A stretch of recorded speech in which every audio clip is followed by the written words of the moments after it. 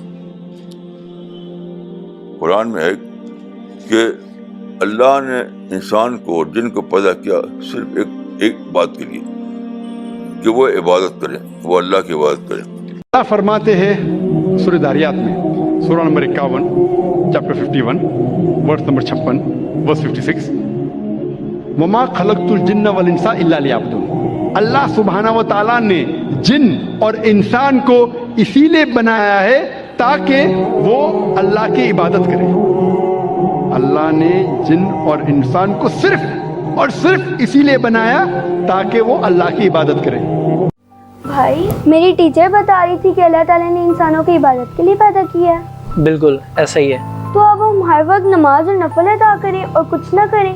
عبادت صرف نماز نہیں ہوتی، راستے سے پتھر ہٹا دینا، کسی کو معاف کر دینا، کسی بھوکے کو کھانا کھلا دینا، کسی کو رستہ بتا دینا، رزق حلال کمانا، یا پھر دل لگا کر محنت کرنا، یہ بھی ایک عبادت کی شکل ہے۔ ناظرین، ہمارا سوال اور اس کا جواب ابھی بھی مکمل نہیں ہوا، بہت ساری چیزیں ابھی بھی سمجھنا باقی ہیں۔ ہو سکتا ہے یہ ساری چیزیں دیکھ کے آپ کسی نتیجے پر پہنچے ہوں، لیکن آپ کو ابھی ایک پوائنٹ آف ویو اور بھی پیش کریں، لیکن وہ اگلے پروگرام میں پیش کروں گا، اور وہ پھر میری ذاتی ریسرچ ہوگی۔ اگلے پروگرام تک لیجیے گا، اللہ حافظ۔